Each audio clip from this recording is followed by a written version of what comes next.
예, 그 다음에 이제 이 실험주의 자연 철학에 대한 이야기를 좀 해야 되는데,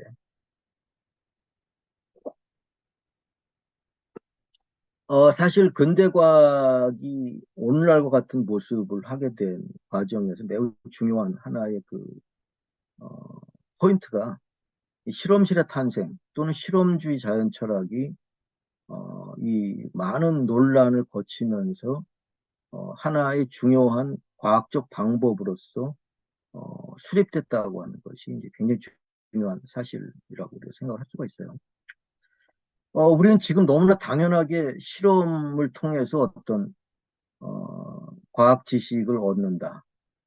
또는 실험을 통해서 어떤 공학적인 이런 부분들을 수립해낸다라는 건 너무 당연하게 여깁니다. 그래서 사실 실험실은 결국 근대적 공간입니다. 어, 이 실험실, 물론 실험이라고 하는 것은, 어, 그 아주 오랜 역사를 가지고 있죠. 뭐, 연금술 같은 게 최초의 실험에, 뭐, 연금술 이전에도 사실 실험이라는 것은 여러 가지 트라이 앤 에러를 해나가고 하지만, 연금술 우리가 앞에서 저기 공부했듯이, 소위 그 화이트 매직, 자연 마술에서 연금술이 가지는 의미는 실험과 관찰이라고 하는 과학적 방법론에서 매우 중요한 어떤 하나의 맹아를 이제 제기했다 뭐 이런 것이고 뭐 그 이전에도 사실 마술적인 많은 시도들에서 실험이라는 것은 중요한 의미를 가졌지만 이렇게 어떤 우리가 소위 진리 또는 하나의 이론 또는 하나의 법칙이라고 하는 것을 수립해내는 아주 중요한 방법으로서 실험이 그 인정받게 된 것이 이제 이 근대 과학혁명을 통해서 이루어졌다라는 게 흥미롭습니다. 왜냐하면 그 이전까지 우리가 자연에서 어떤 그 지식을 얻거나 또는 진리를 추구하는 진리 추구 방식이라고 하죠. 우리가 진리를 얻어내는 방식은 아까도 잠깐 얘기했지만 자연으로 나아가는 거예요. 자연으로 나아가서 공손하게 자연을 관찰하고 그다음에 표본을 잠깐 가져다가 그걸 가지고 연구하고 합니다. 뭐 다윈만 하더라도 19세기 다윈까지만 하더라도 자연으로 나가잖아요. 갈라파고스에 갑니다. 가서 수많은 핀치의 그 표본들을 가져와서 연구를 합니다. 다윈은 뭐 조류학자가 아니었기 때문에 조류학자들의 도움을 받아서 이제 그런 변이들에 대한 연구를 하게 되고 뭐 이런 식이었어요. 그러니까 여기에서는 항상 자연이 인간보다 힘이 세요. 그래서 제가 여기 이런 표현을 한 것이 자연은 인간보다 훨씬 힘이 세고 자연은 변화무쌍하고 자연은 인간이 통제할 수 있는 뭐 그런 얘기 하잖아요. 자연이 얼마나 대단한가를 느끼려면 배를 한번 타고 큰 바다에 나가보기만 하면 안다. 이런 얘기를 하지 않습니까? 뭐 대단하죠. 그다음에 변화무쌍합니다. 변덕스럽고 그 예측하기 힘들어요. 통제하기 어렵죠.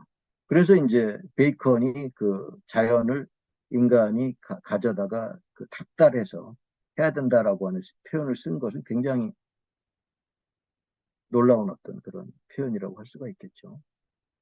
그래서 이제는 이것을 역전시키는 게 바로 실험실의 탄생이라고 할 수가 있겠죠. 근대과학에서 아주 중요한 하나의 티핑 포인트가 이루어진 것이 바로 실험실의 탄생이라고 볼 수가 있는데, 그래서 이제 많은 과학 철학자들이 실험실을 들여다보고 그 실험실에 대해서 인류학적 연구를 하기도 하고, 또는 뭐 등등. 여기서 과학학, 제가 하고 있는 과학사회학이나 이런 영역들은 인류학적인 그런 방법론을 많이 차출합니다.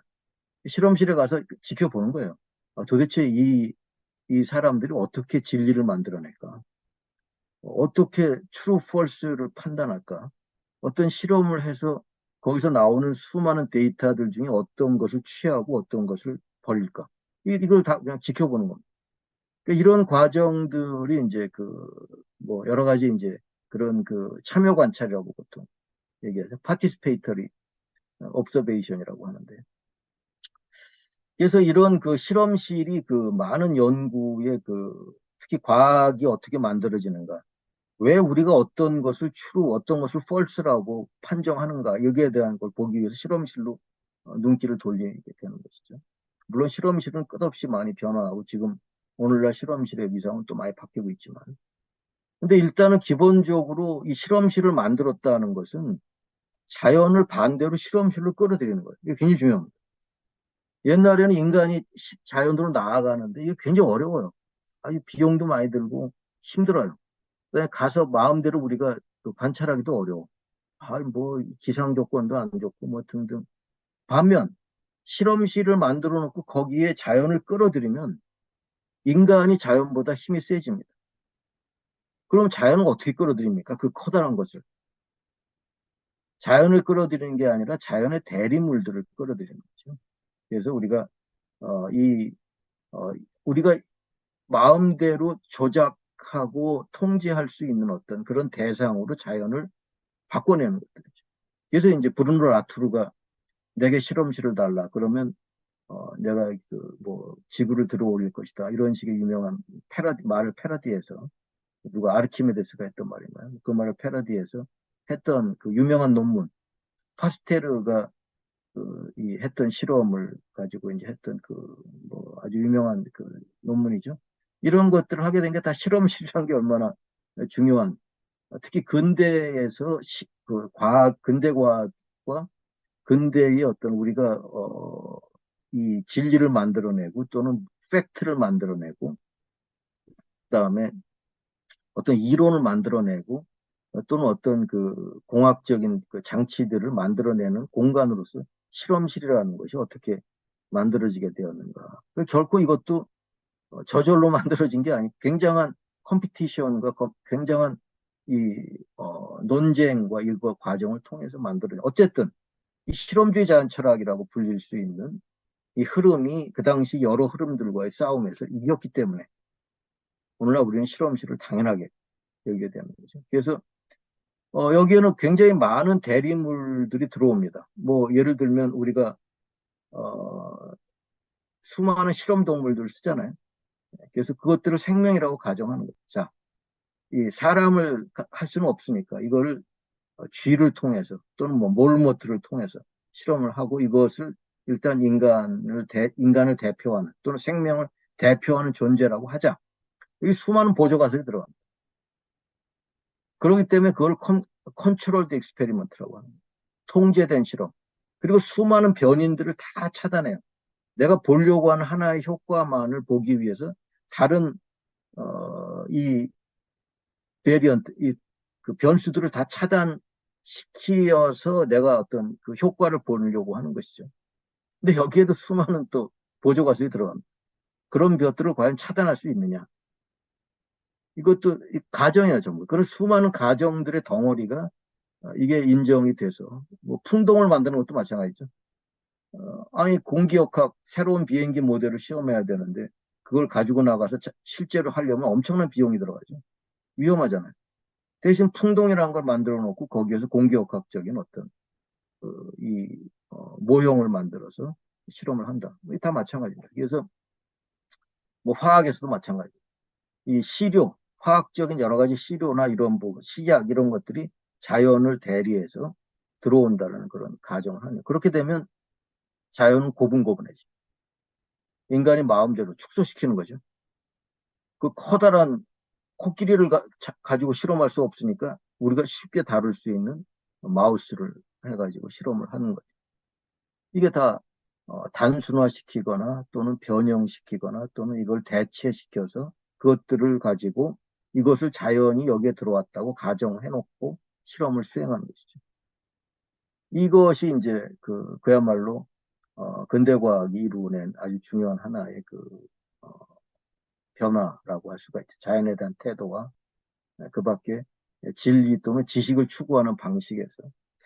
그러니까 이제 컨트롤드 엑스페리먼트라고 하는 부분에서 이제 컨트롤드라고 하는 게 항상 앞에 깔리는 이유는 이제 그런 많은 것들을 그런 많은 보조 가설과 그런 수많은 그 변수들을 다 차단시켜 놓고 한다고 하는 것이죠.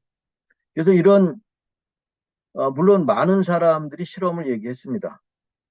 뭐 아까도 얘기했지만 베이컨도 했고 데카르트도 했고 등등 많은 학자들이 실험을 중요하게 여겼지만 그 확실하게 실험주의 자연 철학이 스태블리시 되는데 중요한 역할을 했던 사람으로서 이제 보통 보일을 꼽죠. 로버트 보일의 예, 이 공기 펌프 실험. 여기 이제 좀 흐리게 나왔습니다만 이게 그 당시 보일이 했던 실험 장치들을 묘사해 놓은 거죠. 그 세밀합니다. 이 당시에 이런 세밀화를 그리려면 돈이 많이 들어요. 이런 세밀화를 그린 것은 자기 실험이 진짜라는 것을, 자기 실험을 하고 싶은 사람들은 한번 해봐라. 소위 리플리케이션, 재현을 하려면 해봐라라는 식의 의미에서 굉장히 정확하게 하지만 이제 재현이 안 됐죠. 어렵습니다, 사실. 그래서 이제 이 과정에서 이 홉스와 토마스 홉스, 전에도 얘기했지만, 이때 대부분의 그 철학자들은 과학자와 겸업이었기 때문에, 홉스도 마찬가지로, 뭐 과학자이자 자연 철학자이자 정치 철학자, 뭐 헤겔도 마찬가지로 그랬죠.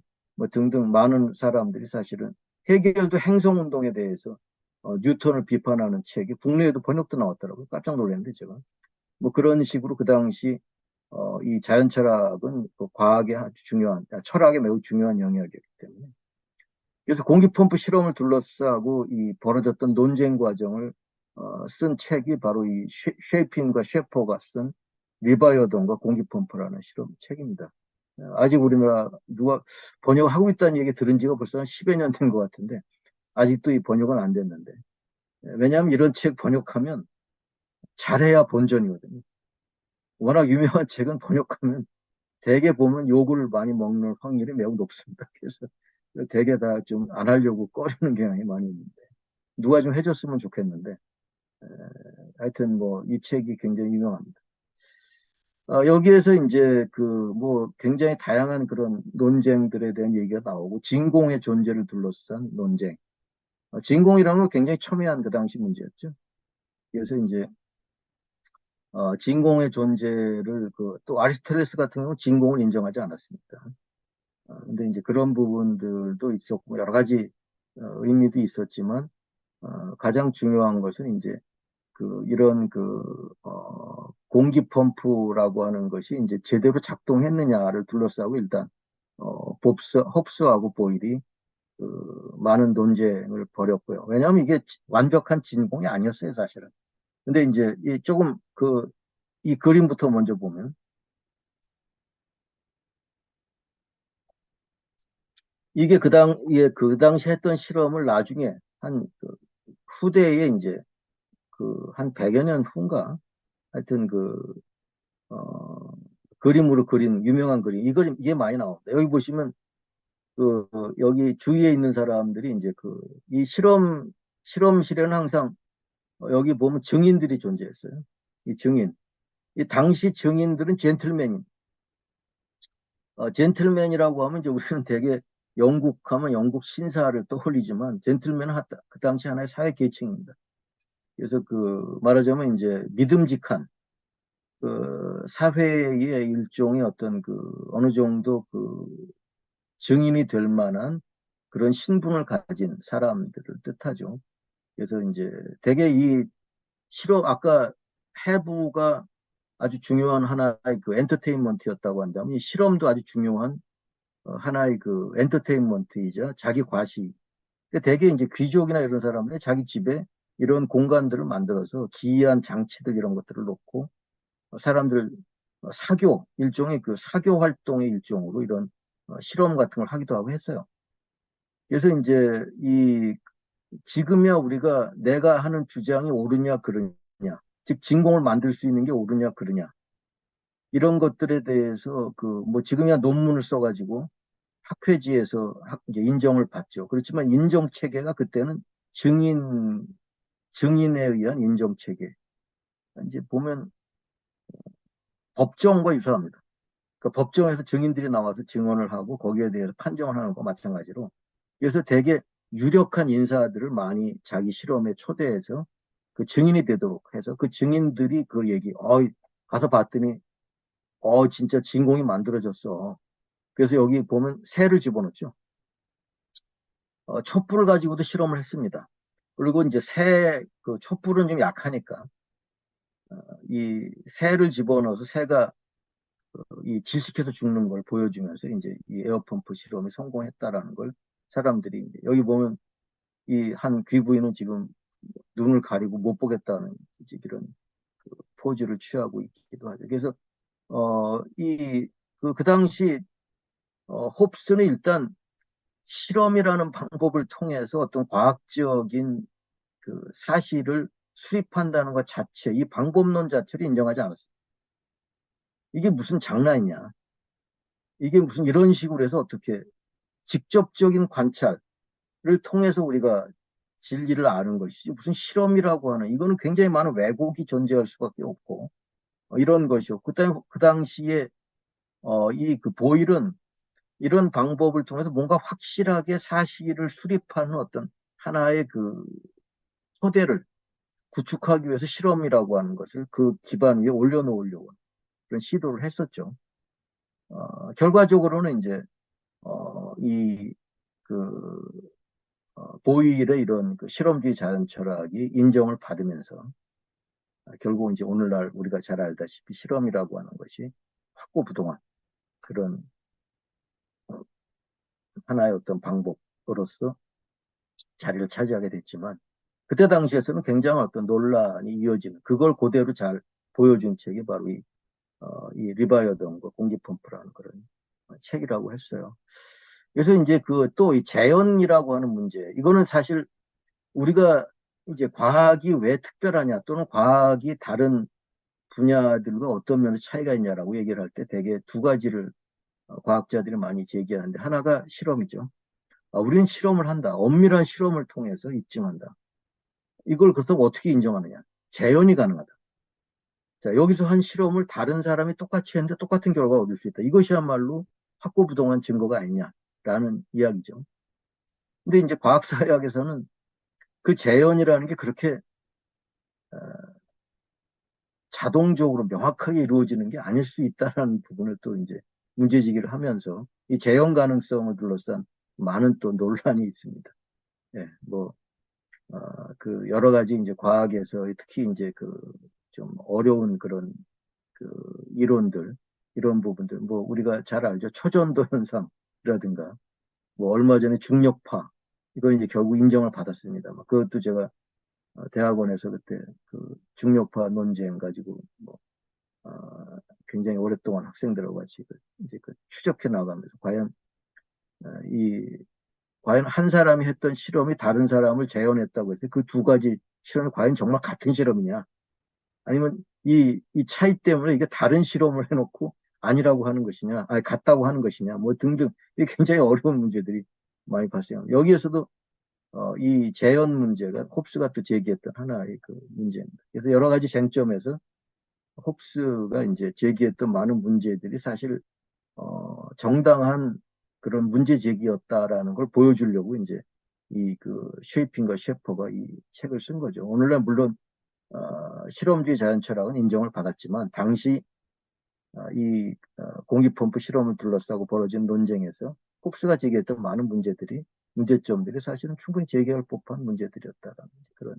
그래서 실험주의 자연철학이라는 것을 우리가 지금은 우리가 실험을 너무나 당연하게 여기지만 이것 역시 하나의 그런 그 구성물로서 우리가 인식할 필요가 있다. 그런 것이죠.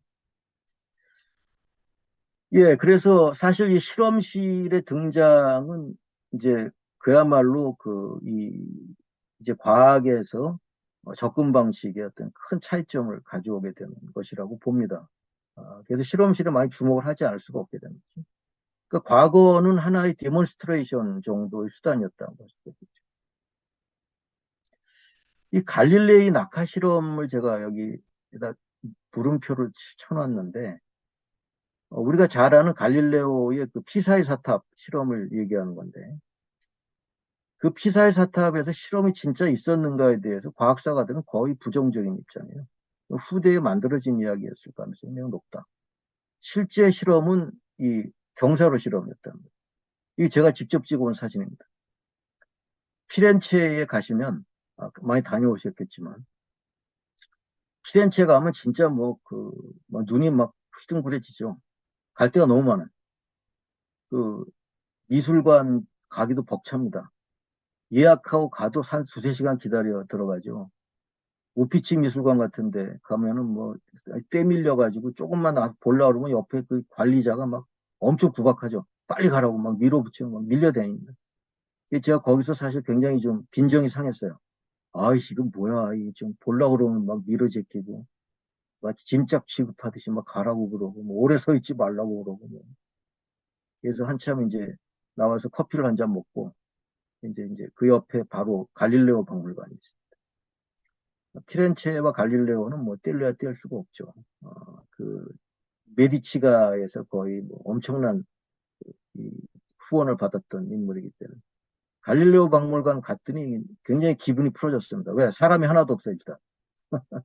그래서 우리 가족이 거의 전세 내다시피 가서 음, 하여튼 들여다봤습니다. 여기 직접 찍어온 사진입니다. 이게 경사로 실험이에요.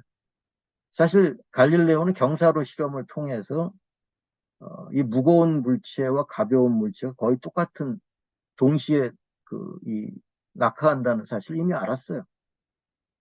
경사로 실험이 훨씬 좋은 것이 이 낙하 실험은 순식간에 이루어지기 때문에 그걸 제대로 관찰이 불가한데 경사로 실험은 이 낙하를 늦추는 거잖아요. 그래서 이 과정을 여기 보시면 뒤에 여기 보면 그 과정을 저기 전부 다 이 비디오로 보여줍니다. 그래서 이제 이 경사로가 실제로 그 당시 썼던 그, 여기 들어가면 진짜, 야, 이 갈릴레오가 썼던 망원경이 막 옆에 이렇게 쌓여 있어요. 우리 같으면 그 하나만 들어와도 특별전 열고 막 난리가 날 텐데, 그게 참 부럽더라고요. 그래서 그 우피치 미술관 가시더라도 꼭 그 옆에 몇 걸음만 안 가면 갈릴레오 박물관이 있어요. 거기 가서 꼭 이거를 보십시오. 뭐 하여튼 거기 가면 식사 대접 받습니다. 여기까지 와주셔서 감사합니다. 그래서 하여튼 이 과거의 실험이라고 하는 것은 이런 디몬스트레이션이었어요. 그러니까 뭔가 아까도 얘기했죠. 증인들한테 인정을 받기 위해서 하나의 퍼포먼스를 하는 거죠. 그러니까 사실 그래서 갈릴레이가 그런 피사 사탑에서 낙하 실험을 했는지 아닌지는 지금 모르지만 안 했을 가능성이 매우 높습니다. 그리고 만약에 했다라 하더라도 그것은 이제 이 인정을 받기 위한 어떤 그래서 과학에서 이런 식의 신화들이 많죠. 뭐 아르키메데스가 목욕하다가 튀어나와서 저기 뭐야 뭐 유레카 미쳤다 이것도 다 나중에 후대에서 만들어낸 얘기고 그다음에 뭐 이 갈릴레오가 또 있죠. 뭐 저기 이단 심판소에서 나오면서 뭐 그래도 지구는 돈다. 이것도 전부 후대에서 만들어낸 얘기입니다. 그때 갈릴레오가 얼마나 혹독하게 당했는지 아마 아실 겁니다. 그때 쓴 각서 이런 게 다 남아 있어요. 그래서 뭐 꼼짝 못하는 판인데 어디 나오면서 그런 얘기를 중얼거렸다는 건 말도 안 된다고 하는 것이고. 그다음에 뭐 뉴턴의 사과 얘기도 사실은 다 지어낸 얘기다라는 게 맞죠. 그래서 물론 뉴턴 집에 사과나무가 있었다고는 하던데 왜냐하면 뉴턴은 나중에 얘기하겠지만 중력 법칙을 굉장히 오랫동안 고민했기 때문에 그걸 보고 순간적으로 뭐 중력 법칙을 깨달았다 이건 다 나중에 만들어낸 그런 얘기입니다. 그래서 이렇게 하나의 이제 근데 이제 이거의 하나의 탐구 방식으로 그러니까 실험을 거치지 않으면 확증된 지식으로 인정받지 못합니다. 오늘날 마찬가지죠. 요즘에 저도 최근에 알았습니다만 그 실험에 들어가는 마우스 이게 값이 엄청 비싸더라고요. 그걸 안 쓰면 외국 저널에서 심사를 아예 받지도 못해요. 그러니까 거기서 인정받는 실험 동물을 사용해서 실험을 해야만 실험 결과를 인정받기 때문에 울며 겨자 먹기로 그 비싼 마우스를 사서 써야 되는 거죠. 말하자면 이런 겁니다. 그래서 마치 이제 측정되지 않는 것이 실제하지 않는다. 이건 우리가 나중에 정량화 혁명에 대한 이야기를 하면서 얘기를 하겠지만 이제 이런 부분들하고 거의 같은 맥락에서 실험을 거치지 않으면 이제 확증된 지식이 아니다라는 그런 생각을 했던 것이죠. 그래서 이 얘기는 아까 했습니다. 그래서 이건 굉장히 중요하기 때문에 여러분들이 생각해 하셔야 돼요. 근데 여기에서 이제 컨트롤드 엑스페리먼트라는 게 가지는 여러 가지 한계점 때문에 우리가 지금 겪고 있는 수많은 문제들이 이제 나오는데 이게 다 대체를 한 것이기 때문에 실제 그것이 현실 그래서 이제 파스테르의 실험을 가지고 라투르가 했던 파스테르 탄저균 실험을 브루노 라투로 작년에 세상을 떠났죠. 올해 떠난, 하여튼, 굉장히 뛰어난 학자인데, 그분이 얘기했던 게 이제, 이것을 자연을 환원시켜서 실험실로 축소시켰다가 다시 거시세계로 다시 확장시키는 이런 과정 속에서 변형이 일어난다. 그런 수많은 변형으로 인해서 지금 이제 많은 문제점이 야기되고 하는 이런 부분들을 이제 우리가 보게 되는데, 예, 지금 시간이 좀 많이 지나서 구체적인 그런 얘기는 뭐 나중에 시간이 되면 일단 이 실험실은 거대한 자연, 우리가 다루기 어렵고 까다롭고 변덕스럽고 한 이런 자연을 축소시켜서 우리가 쉽게 말랑말랑하게 만들어서 할 수 있는 어떤 이런 것으로 바꾸어서 실험실로 끌어들였다. 그러니까 어떻게 돼? 인간이 여기서는 더 힘이 세지는 거죠. 마음대로 조작을 할 수 있습니다. 그래서 이 조작성의 증대와 어, 직결되는. 그러니까 오늘날 이제 우리는 자연을 아주 만만하게 보고 우리가 마음대로 이것을 다 알아낼 수 있다라는 그런 생각을 하게 된 게 바로 실험실을 또는 실험주의 자연 철학이라고 하는 게 나타나면서 이루어지게 됐다고 하는 거죠. 그래서 사실 그 이후에 이런 통제와 조작의 능력이 이제 크게 신장되는 방향으로 치달을 수밖에 없게 되는 어떤 그런 흐름을 가지게 된 거죠. 제가 처음 첫날 얘기하면서 우리가 근대라는 시대를 왜 시대가 어떻게 지금과 같은 모습이 되었는가를 우리가 이해하는 데에 과학혁명이 굉장히 중요하다. 또 근대라는 시대 자체가 어떤 의미에서는 굉장히 커다란 바이어스, 편향일 수도 있다라는 얘기를 한 것도 다 이런 맥락이죠. 그래서 우리가 지금 너무나 당연하게 여기는 많은 것들을 여러분들은 절대 당연하게 생각하면 안 돼요. 왜 그게 이루어졌지? 그게 왜 우리는 지금 왜 힘과 운동이라는 걸로 우리가 세계를 이해하는 게 가장 기본이 됐지? 왜 그래야 되나? 또는 뭐 왜 이성과 합리성이 감정이나 이런 부분보다 더 위에 온다는 걸 우리는 왜 너무나 당연하게 여기지? 이런 식의 이제 문제 제기를 계속 할 필요가 있다는 것이죠. 사실 그것들이 원래부터 그런 어, 지위를 가졌던 것이 아니라 이런 에, 근대주의 또는 근대라는 시대가 수립되는 과정 속에서 우리에게 어떤 하나의 틀 지어지는 이런 과정으로 볼 수 있다라고 할 수가 있습니다. 예, 일단 오늘은 여기까지 좀 하고요. 다음 시간에 이제 뉴턴과 다음에 기계론 철학이 가지는 임플리케이션, 어, 그런 인식론적인 문제들을 조금 집중적으로, 좀 파헤칠 겁니다. 그래서 이제 오늘날 우리가 왜 이 세상을 보는 방식이 왜 이렇게 되었는가, 이런 것들을 한번 좀 깊이 있게 들여다보고, 그러면서 이제 그, 어, 이 기계론적 세계관의 의미가 무엇인가를 좀 생각해보는 그런 시간을 갖도록 하죠. 예, 일단 오늘은 여기까지 하겠습니다. 네, 수고하셨고요. 질문 있으신 분들은 질문해 주시기 바랍니다.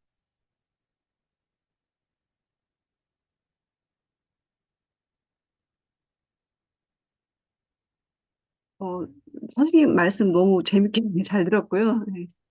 그, 저희가 이제 과학이로 하고 하면 어떤 뭐, 보편성이나 뭐, 객관적이다 이런 생각이 이렇게 많이 들더라고요. 그러니까 뭐, 중력의 법칙 하면은 그게 이제 뭐, 온 지구의 중력의 법칙은 다 저기 적용되고 있으니까, 그래서 뭐, 그게 보편적이다, 객관적이다 이런 생각이 드는데, 어떤 그것의 어떤 보편성이나 객관성은 어떤 범위를 뒀을 때 그게 뭐 보편적이다 이렇게 생각을 해야 되는 건가요?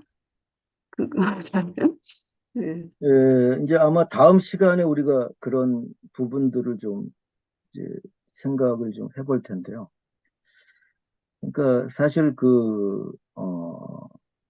이제 이 뉴턴주의가 말하자면 이제 그런 생각을 어, 어떤 토대를 형성한 게 이제 절대 시간, 절대 공간 개념이 뉴턴 역학에서 수립이 되면서 이제 나왔다고 할 수가 있겠죠. 그래서 이제 사실 지금 우리들이 살고 있는 세계는 뉴턴 역학에 의해서 거의 설명을 해도 별로 문제가 없죠. 근데 이제 그 이후에 상대성 이론이나 양자역학이 등장하면서 이제 그런 생각에 상당히 많은 이제 그 어떤 변화가 나타나게 되는데 그렇지만 지금도 여전히 우리는 그런 그 뭐 가령 지금 말씀하셨지만 뭐 보편적이다. 근데 사실 어떻게 본다면 그 지금 본인께서 말씀하셨지만 일정한 어떤 범주 내에서의 이제 또는 거기에도 수많은 보조 가설들이 깔려 있다고 말할 수가 있겠죠. 그래서 이제 그런 객관적이고 그 보편적인 세계에 대한 어떤 그 상, 이런 것들이 이제 기계론적 세계, 아까 얘기했던 클락워크 유니버스, 즉 그 시계장치 우주의 어떤 그런 부분들이 그 밑에 깔려 있어서 그렇지만 일단 상대성 이론으로만 넘어가도 그렇지 않죠. 그래서 거기서는 이제 일단 시간과 공간이라는 개념 자체가 많이 바뀌게 되고 시공 연속체가 되면서 사실 그렇게 균일하지 않다라는 게 이제 예, 그런 얘기를 우리가 이제 다음 시간에 좀 아마 집중적으로 해보게 될 것 같아요. 굉장히 재밌습니다. 그런 지금 좋은 질문을 해주셨는데 정말 시간이 모든 사람에게 다 같이 흘러가나요? 제가 이제 가령 학생들한테 그런 얘기합니다. 아인슈타인 얘기 좀 하면서 나는 시간이 절대로 이, 그렇게 뭐 그런 얘기 하잖아요. 옛날 황진이가 뭐 동짓달 기나긴 밤을 뭐 서리서리 해태해서 뭐 님이 오시면 그걸 펼쳐서 그걸 하고 싶다 뭐 이런 얘기를 하기도 하고 뭐 군대 있을 때 가면 진짜 시간 안 가죠. 예. 뭐 그러다가 또 좋은 경험을 할 때는 정말 왜 이렇게 시간이 빨리 가냐. 뭐 그런 것들이 단지 심리적인 것만일까? 이런 식의 질문을 하면 학생들이 이제 약간 좀 흔들리는, 눈동자가 약간 흔들리는 그런 표정을 가지게 되는데. 그만큼 우리가 객관적이고 보편적인 어떤 에 대한 신념이 워낙 강하기 때문에 그런 부분이라고 보는데 굉장히 좋은 질문입니다. 예. 바로 뭐, 그런 네. 문제 제기를 해나가는 게 이제 우리 지금 하려고 하는 그런 지금 이 작업의 일환이라고 할 수 있겠죠. 선생님, 한 가지 더 여쭙고 예. 싶은데요. 그, 아니, 저도 그냥 늘 궁금했던 게 이제 너무 이제 이제 근대화를 거치면서 뭐 일제시대도 있었고 전쟁도 있었고 뭐 그랬는데 그러니까 우리의 전통이 왜 이렇게 많이 단절됐을까 이런 생각을 많이 했거든요. 근데 아까 이제 1973년도 얘기하셨는데 그 어떤 그 뭐 일제시대나 뭐 전쟁이나 뭐 이런 것도 좀 관련이 많이 있나요? 어떤 일제의 어떤 근대화를 통해서 우리의 뭐 전통이 많이 단절되고 뭐 이런 그런 측면도 그럼 있나요? 네. 그렇죠. 우리 같은 경우는 진짜 참 고생 많이 했죠. 예. 우리 뭐 바로 밑세 우리 이제 부모님 때 얘기 들어보면 진짜 뭐 그 이 강점기라고 하죠. 요새는 일제 강점기 거치면서 그 다음에 이제 그뭐 정말 그 세계사의 굴곡 속에서 가장 아픈 지점들 지금도 마찬가지 아닙니까? 지금도 냉전 마지막 끝자락에서 지금도 우리가 이 뭐 사실상 어, 이제 며칠 전에 보니까 새로운 책이 하나 나왔던데 아시아의 킬링필드라는 그 책이 나왔는데 너무 책값이 비싸서 지금 그 장바구니에만 넣어놓고 지금 고민을 하고 있는데 어떤 그 냉전 체제 하에서 사실 미소 간의 대립 관계만 봤지 그 아시아에서 그 과정에서 얼마나 큰 피해를 받는가 하는 것들을 이제 좀 봐야 된다는 그런 학자의 주장인데 굉장히 재밌을 것 같더라고요. 저도 지금 냉전 연구를 뭐 굉장히 오랫동안 동료 학자들하고 같이 하고 있지만 그런 맥락에서도 우리는 가장 처절하게 그런 것들을 겪었고 그래서 잠깐 얘기했지만 우리나라 같은 경우 이제 그런 과거의 민속학적인 또는 우리들의 전통적인 부분이라고 하는 것들이 특히 그 60년 일제 시대에 이제 엄청나게 많이 파괴됐고 그리고 나서 또 전쟁 또 그 분단 그래서 또 그 많은 사람들이 남과 북으로 또 흩어지고 이런 과정에서 참 굉장히 많은 피해를 봤죠. 그리고 60년대 이후부터 이제 그런 뭐 한편으로는 그 덕에 지금 우리가 뭐 국민 소득이 얼마네 얼마네 하면서 살고 있기도 하지만 그걸 참 복원하기 어려울 것 같아요. 그런 과정들은. 아까 제가 김구마 그 무당 큰 나라굿하는 큰 무당이죠. 그분의 그 책을 우연히 보면서 그 굉장히 가슴이 아팠었는데 뭐 그런 분들까지 고초를 겪었으니 뭐 그 밑에 있는 분들이 얼마나 심했겠습니까? 그러니까 그런 것들이 전부 미신 또는 무속 이런 이름 하에 마치 우리 대학교 때 그 장발 단속할 때 머리 밀듯이 그냥 갖다가 해버리는 그런 거죠. 뭐 하여튼 그런 폭력적인 과정들이 많이 있어서 그런 부분들이 좀 아직도 우리는 제대로 이제 파헤치지가 못하고 있고 또 이 남북 분단 과정에서 우리가 사실 그 이념적인 선택을 해서 많은 사람들이 이 월북한 사람들도 많고 납북된 사람들도 많고 하겠지만 그런 과정도 지금 제대로 밝혀지지 못하고 있습니다. 그래서 그런 것들이 많이 있죠. 선생님, 저 드리고 싶은 질문이 있는데요. 예, 그, 르네상스 시대에 그 세계관, 우주관에서 그 헤르메스주의에서 볼 때 그게 부분과 전체, 자연이랑 인간이 서로 유기적으로 이렇게 관계를 맺고 있기 때문에 함부로 대할 수가 없었다. 거기서 그 이제 거기서 유기적 존재로 자연과 나를 바라봤다라고 아까 말씀 어, 해주셨지요? 예, 예, 그다음에 네, 예, 그런데 이제 기계론에 들어와가지고 데이비드 합이라는 그 사람이 혈행론 만들고 왜 도시계획 짜고 그렇게 할 때 그것도 어떤 유기체론 적인 사고가 들어갔다고 말씀을 해주셨는데요. 그래서 제가 그 드리고 싶은 질문은 두 가지인데, 이 르네상스 시대나 헤르메스주의에서 말하는 그 유기체관이 이제 어떤 뭐 강조점이랄까 그런 게 있고, 이 하비가 말하는 유기체론 같은 경우는 기계주의가 들어간 유기체론이라면은 그 유기체 개념이 두 개가 다른 건지 이게 궁금했습니다. 두 번째는 그 기계라고 할 때 지금 모델은 시계 모델이네요.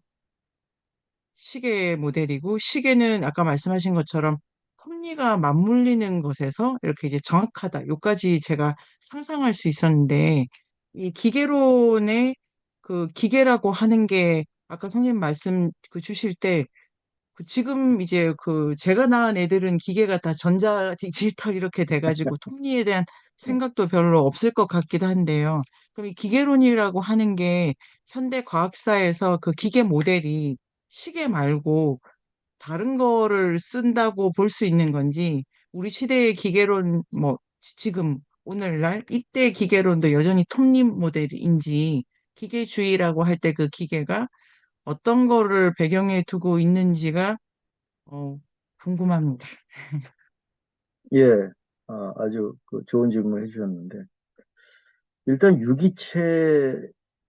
유기체적 또는 유기적 세계관이라는 거는 잘 지금 우리로서는 좀 이해하기 어렵죠. 그러니까 이제 그, 어, 그 내가 그, 어, 이것은 사실 어떤 의미에서는 개체를 또 벗어나는 것이기도 하고요. 우리는 지금 개체를 중심으로 사고하지 않습니까? 그래서 뭐 내가 죽으면 끝이지 뭐 이제 이런 너무 당연하죠. 일단 내가 잘 살고 봐야지 뭐 이런 이제 그런 맥락에서 사실 코기터 에르고 숨도 내가 생각한다 하지 뭐 우리가 생각한다 아니죠. 뭐 그런 것도 이제 또 어떤 뉘앙스가 있을 수도 있나. 어쨌든 그래서 유기적으로 연결돼 있다라는 부분은 사실 지금 우리로서는 굉장히 이해하기 어렵지만 어, 우리나라에서도 보면 그 이전에 그 근대 이전 우리 뭐 제가 어렸을 때 외할머니 뭐 이런 분들 그 사고방식을 보면은 자연현상을 그냥 자연현상으로 보지 않잖아요. 존중하죠, 이렇게. 그래서 뭐, 비가 오신다. 라는 표현을 쓰거든. 물론 뭐, 농경사회였으니까 그런 게 크겠지만. 그래서 그런 어떤 자연현상과의 어떤 우리들의 관계라는 게 정말 뗄래야 뗄 수 없는 그런 과정이고 또 절기 같은 것을 통해서 이제 이 시간의 개념도 이해를 하고 일단 내가 나를 둘러싼 세계와 완전히 분리될 수 없다라는 그런 생각이죠, 기본적으로. 그러니까 다 연결돼 있다. 그러니까 설령 눈에 보이지 않지만 저 우주까지 다 연결돼 있기 때문에 거기에 대해서 내가 어떤 지극정성으로 빌면 거기에 대해서 어떤 하늘이 감동을 해서 뭘 내려준다. 이런 식의 옛날 얘기들이 사실은 다 그런 유기적 세계관을 보여주는 거 아닙니까? 근데 지금은 이제 그런 생각을 하지 않죠. 그러니까 이제 그것은 철저하게 외연으로서의 세계와 나와의 관계에서 그 세계가 대상이 되어버린 내가 거기서부터 어떤 자원을 추출하고 내가 거기서 무언가를 얻어내는 어떤 그 대상으로서의 어떤 이제 이것이 나의 일부다라는 생각은 잘 안 하죠. 이제 최근에 와서 생태주의적 관점으로 전환하는 건데 또 다른 형태의 버전으로 그런 식의 관계를 재설정하려고 하는 그런 시도라고 볼 수가 있겠죠. 자연을 보호하는 것과 자연을 보호한다는 건 이제 지금 보호한다는 말 쓰는 사람은 없죠. 그건 지극히 내가 우위에 서 있는 관점이죠. 그렇죠? 그게 아니고 나와 자연이 에콜로 생태적 하나에 연결돼 있다라는 식의 사고를 하려고 노력을 하는 것이고 이것이 이제 어떤 개체론적 관점을 또 벗어나서 보려고 하는 어떤 그런 시도이기도 하고 그런 것이기 때문에 근데 하비 같은 경우 아까 제가 뭐라고 얘기를 했나 하비는 기본적으로 예, 하비는 이 하나의 어떤 시스템이죠. 순환 계로서 인체를 이해했다라는 측면에서 물론 인간이라는 걸 하나의 그런 인간 유기체로서 그 속에 이런 부분들을 가지고 있다라고 이제 물론 하비도 그 당시 시대적인 배경 때문에 이 사람도 뭐 이렇게 정말 완전히 기계론으로 모든 걸 설명한 건 아니지만 그 이후에 이제 하비가 굉장히 그런 중요한 역할을 했다라고 해석을 하는 것이지만 하비도 굉장히 신비주의적 사고방식을 많이 가지고 있었는데 근데 이제 이 하비가 말하자면 이런 특히 생명, 인체 또는 동물 이런 생물을 기계론 쪽으로 바라보는데 매우 결정적인 역할을 했다는 게 이제 일반적인 관점이죠. 그래서 이제 결국은 이 얘기를 했던 인간 역시 이런 기계로서 인간에 불과하다라는 생각을 실제로 확인시켜주는 역할을 했던 사람이 이제 하비였다는 얘기고. 그래서 이제 하비가 얘기한 부분이 이제 그런 유기체적인 관점하고는 좀 다르다는 것이죠. 그는 이제 오히려 이런 이 생물을 하나의 기계 장치로 인식하는 그런 사고에 매우 중요한 어떤 하나의 단초를 마련해 줬다라고 하는 맥락에서 제가 말씀을 드렸다는 것이고요. 네, 두 번째가 뭐였죠? 잊어버렸습니다. 두 번째 질문. 두 번째 시계인지 아닌지인데 아, 그것보다 지금 그러니까 제가 이해를 하면은 두 르네상스 시기의 유기체라는 말도 연결이 되어 있다. 이런 부분인 것 같고 하비가 생각하는 유기체도 이 만물이 다 순환을 해야 된다. 제가 이렇게 이해를 따라왔는데요. 연결이 그게, 된다는 거하고 예, 순환이 하비가 된다는 얘기한 거. 건 만물이 순환이 돼야 된다는 게 아니고, 우리 인체 내에서 피가 순환한다라고 하는 뜻을 얘기했던 거죠. 그래서 그 전까지는 혈액이 순환하는 과정을 제대로 설명을 못 했는데, 이런 순환계라고 하는 걸 설명을 통해서, 이제 결국 인체도 하나의 펌프와 비슷한 그런 장치에 불과하다라는 어떤 인식을 얻게 됐다는 말씀을 드린 거고요. 그다음에 이제 두 번째 기계 장치에 대한 부분은 그 당시는 물론 그런 톱니바퀴와 굴대, 뭐 스프링 이런 정도의 장치밖에 없었기 때문에 그런 비유로 이제 많이 쓰여졌지만 사실 그것이 오늘날에는 이제 좀 더 세련된 형태로 바뀌었죠. 뭐 가령 컴퓨터 같은 경우는 이진법 코드로 해서 정보 체계로 바뀌게 되는 것도 어떤 기본적인 이 세계를 그런 미케닉하게 설명하는 방식 자체는 오히려 더 고도화됐다고 말할 수가 있겠죠. 또 인간 또는 뭐 생명을 ACGT라는 염기 서열로 환원시켜서 설명하려고 하는 그런 시도, 생명공학에서 공학이라고 하는 말이 붙은 것도 이제 생물 자체 또는 생명 현상을 미케닉하게 볼 수 있다라는 그런 사고방식이 아주 극대화된 거라고 할 수 있지 않습니까? 최근에는 뭐, 이 신경과학이나 뇌과학 같은 경우는 이제 뉴런, 신경세포를 중심으로 해서 그것이 어떻게 작동하는가를 설명할 수 있다라는. 그래서 뭐, 인간의 뇌가 결국 뉴런 다발에 불과하다. 또는 인간의 정신이란 이런 뉴런들의 어떤 그 연결, 그 작용에 불과하다라는 이제 그런 신경 본질주의 같은 게 나오는 것도 기본적으로 다 기계론적 관점이 더 극대화되는 과정을 볼 수가 있겠죠. 그래서 뭐 꼭 톱니바퀴가 등장하지 않더라도 실제로 그 안에서의 원리는 그런 어떤 미케닉한 형태로 지금 이 세계를 설명하고 또는 그것을 해석할 수 있고 조작할 수 있다라는 그런 믿음으로 이제 계속 가고 있다고 볼 수 있겠죠. 선생님, 저도 궁금한 게요.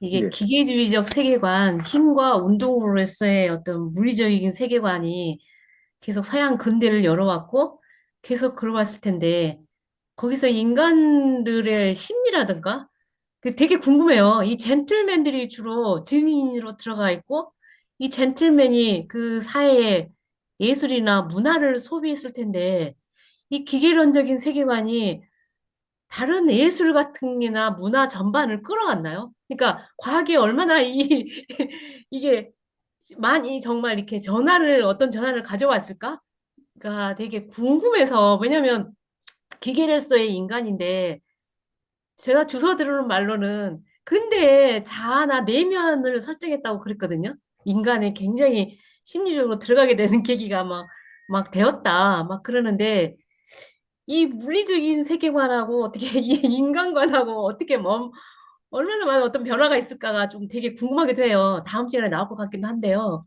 되게 네, 네. 되게 궁금합니다.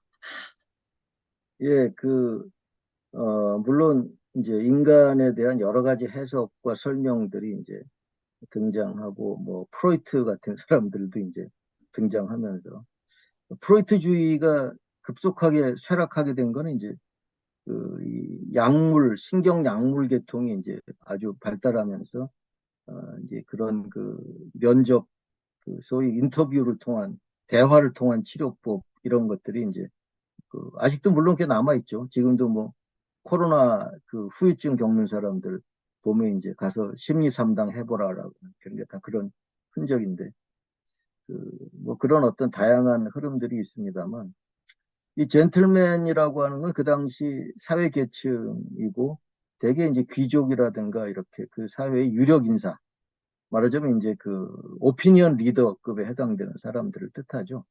쉐이핀이 그 당시 영국 런던에 조사해 보는 거 보면 한 3천 명 정도, 3, 4천 명 정도가 그 젠틀맨 계층이 있었다. 뭐 이렇게 얘기를 합니다. 그러니까 그런 사람들을 이제 초청해서 또 그 사람들이 이제 그런 거 구경하는 거 좋아하니까. 그러니까 그때도 이제 보면 정치 얘기하면 싸우니까 지금 우리도 마찬가지 아닙니까? 저도 뭐 정치 얘기 절대 오래간만에 만나면 금기 특히 가족들이 만나서 정치 얘기 절대 차라리 그냥 뚫어지게 텔레비만 보다 오든지 뭐 하여튼 아니면 뭐 여러 가지 여흥을 즐기면서 놀든가 하지.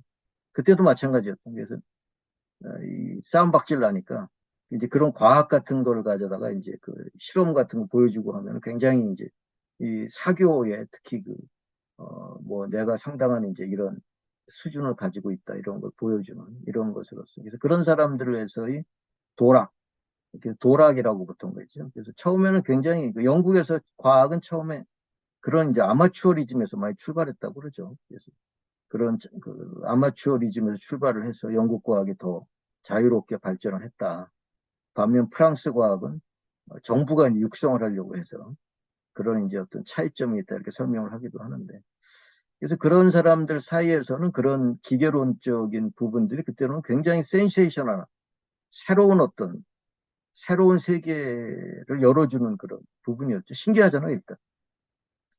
굉장히 이 진공이라는 게 만들어져서 촛불이 꺼지고 뭐 그다음에 뭐 새가 죽고 물론 이제 그때 리바이어던을 썼던 이제 누구였죠? 갑자기 또 이름이 기억이 안 나.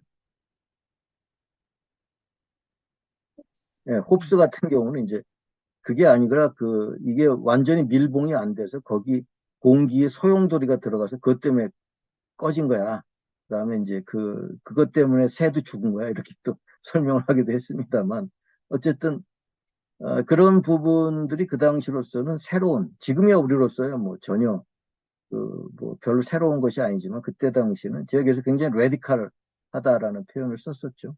이제 그런 것들이 말하자면 이 세계에 대한 새로운 해석이자 또 새로운 실험 장치 같은 것들이 그때로서는 굉장히 큰 어떤 충격을 줬기 때문에 그런 부분들이 이 세상을 이제 우리가 우리 스스로 기계적으로 해석할 뿐 아니라 기계적으로 만들 수도 있겠다라는 게 오토마톤의 유행으로까지 갔다라는 말씀드렸죠. 그래서 그런 것들은 지금도 유럽에 나가면 굉장히 많이 찾아볼 수 있습니다. 그래서 뭐 여러분들 왜 뭐죠?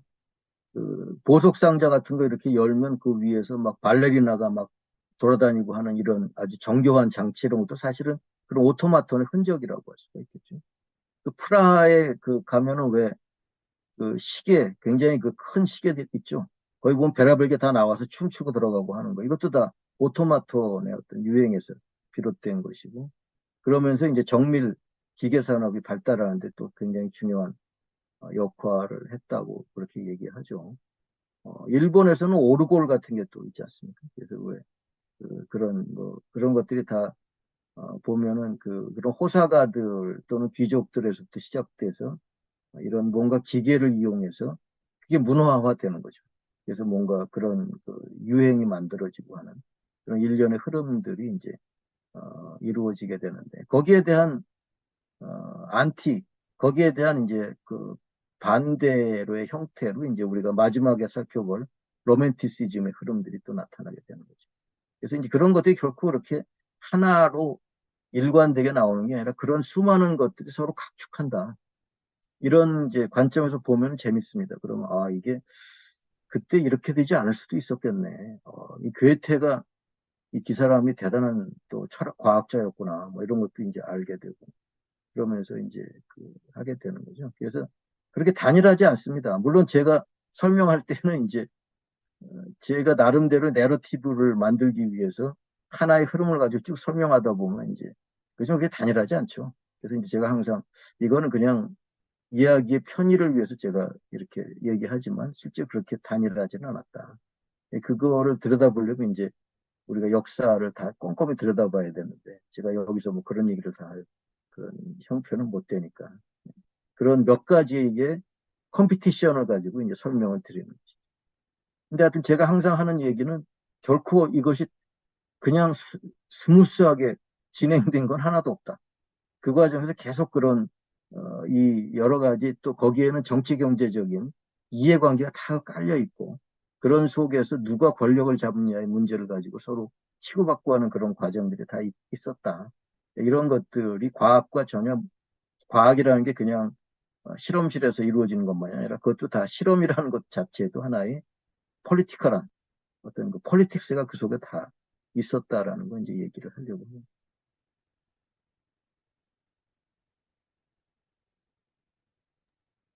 네, 예, 선생님. 네. 예. 또 질문 질문 아니, 있으면 질문은 아니고 약간 살짝 아까 풀떼기 선생님이 여기 얘기해 주셨던 거 거기에 대한 이제 기계론이 갑자기 저도 궁금한 게 생겨가지고, 그러니까 서양이라는 그 개념이 약간 그러니까 해부학도 기계론 해부학 이렇게 선생님 말씀해 주시니까는 거기니까 안에 이렇게 디테일하게 좀 파고드는 그런 느낌이 좀 많이 들었거든요. 그러면 거기에 반대로 우리나라의 이런 동양이나 아시아 쪽은 또 어떻게 파고들었나라는 게 또 생각이 들기도 하거든요. 그래서 이제 동양 쪽 같은 경우는 어떤 식으로 가는 당연히 그것도 역사적인 맥락을 다 보긴 해야 되겠지만은 서양은 안으로 파고드는 것 같다는 느낌이 들고 그러면 반면에 동양은 어떤 식으로 기계론이 아니라면 또 다른 뭔가를 했었나? 아니면 저기 한 경우 그때 생각하면 그런 거 도론에 그런 거 끌어올리는 것도 생각해 보기도 하고 이것저것 생각이 나기도 하거든요. 그래서 선생님께서 이제 동양 쪽으로 어떤 식으로 좀 이제 생각을 하시는지 그 부분도 살짝 들어볼 수 있을까요? 네. 일단은 제가 잘 모르고요, 동양 쪽은. 근데 제가 첫 시간에 그런 얘기를 했었지만, 서양의 과정을 가지고 동양에다가 음, 비교하는 건 굉장히 위험합니다. 음, 그러니까 이제 옛날에는 우리가 왜 실학 얘기하면서, 우리도 이런 거 있었어. 서양에만 그런 거 있었던 거 아니고, 실학, 거기 보면 정약용이 무슨 기중기도 만들고, 뭐, 정약전이 뭐도 하고, 뭐, 자산어보도 나오고, 뭐, 등등 해서 그거를 막 했는데, 요새 그런 식으로 안 하죠. 그것 자체가 서양 사관에 우리를 끼워 맞추는 음, 관점이고. 그래서 과학혁명이 왜 우리는 안 일어났나, 이런 식의 질문은 굉장히 좀 잘못된 질문이다. 라는 얘기를 드렸었죠. 그래서, 물론 우리나라에 우리나라라든가 또 동양, 뭐 사실 훨씬 못지않은 그런 수많은 연구들이 있었고, 뭐, 아니, 뭐, 연속극 허준에도 보면, 허준이 사체 해부하는 거 나오지 않습니까? 자기 몸을 또 내주고 해부하라고 막 하고 뭐, 이런 것도 나오고 하는데, 우리나라나 뭐, 다 있었죠, 그런 부분들이. 그렇지만, 맥락이 다르죠. 맥락이 다르고. 그냥 단순 비교는 매우 위험합니다.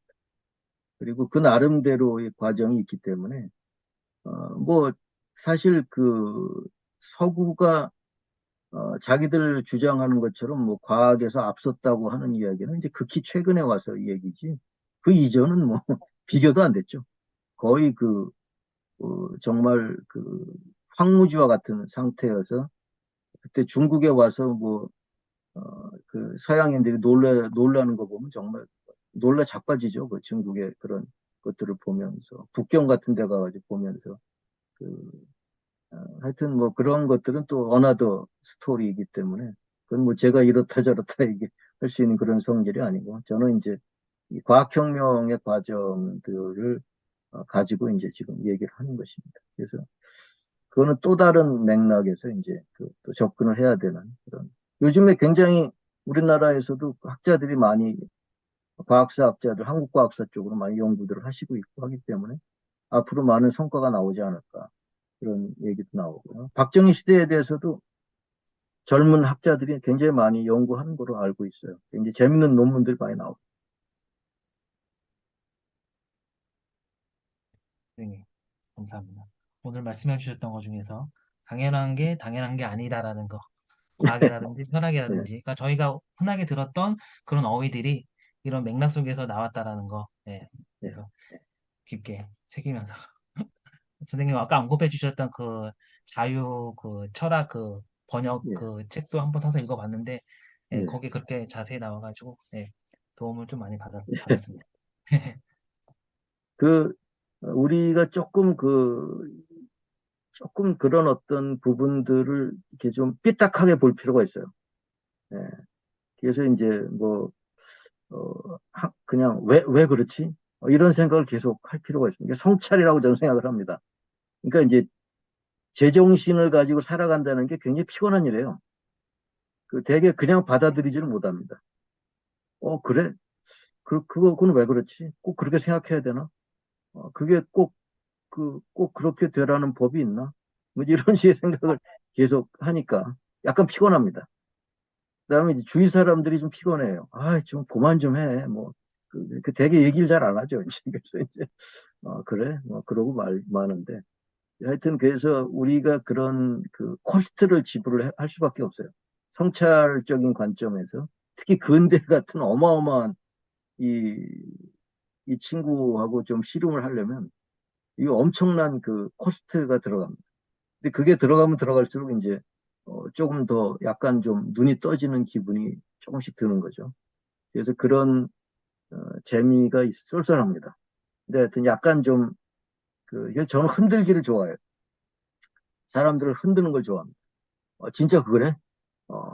아니 그거 정말이야? 어, 그거 누가 알아?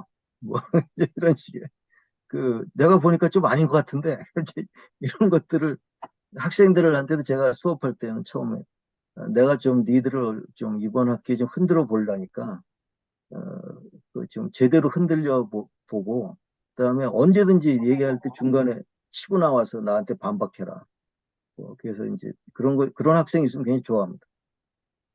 그래서 특히 물리학과 학생들이 이제 굉장히 저하고 아주 심하게 좀 논쟁한 학생들도 있었는데, 그런 학생들 제가 좋아합니다. 제발 저기 수강 포기하지 말고 남어. 계속 들어야 돼. 나랑 계속 얘기해야 돼. 그래서 이런 왜 물리학이 이렇게 우리 사회에서 또 수학이 왜 이렇게 중요해졌나? 이게 그냥 나온 게 아니에요. 이 세계를 바라보는 관점이 그렇게 틀지어졌기 때문에 당연히 거기서 수학이 중요하죠. 그래서 쿠는 그런 얘기를 했습니다. 이 과학은 자기가 풀 수 있는 문제만 풀지, 풀 수 없는 건 전부 과학의 대상이 아니라고 젖혀둔다. 이런 얘기를 했어요. 저도 마찬가지입니다. 과학은 맨날 그러잖아요. 어려운 문제 나오면, 그건 철학이 할 얘기지. 또는 그건 종교한테 물어보라. 그러고 자기는 자기가 할 수 있는 것만 푼다. 이게 과학의 전략이거든요.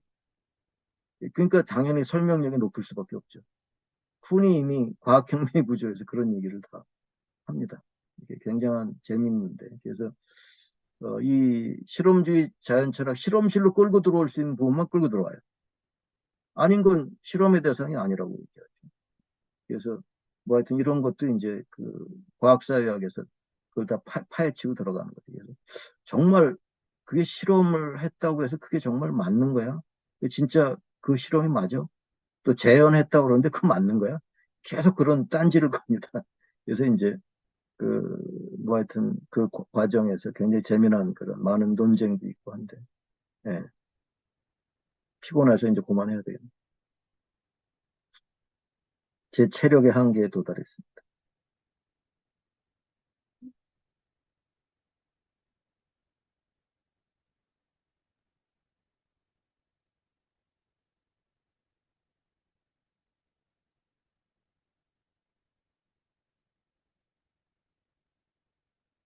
예, 그리고 다음 시간에 이제 지금 오늘 나왔던 얘기들, 다음 시간에 굉장히 머리 아플 겁니다. 굉장히 기계론적 세계관이 뭐냐, 이걸 가지고 아마 한 시간 넘게 계속 그 얘기할 텐데, 각오하고 오십시오. 예, 뉴턴 얘기를 많이 할 겁니다. 예. 그러면 오늘 여기서 마치고 저는 이제 좀 쉬어야 되겠습니다. 네이버 검색창에 인문공간 세종을 검색하세요.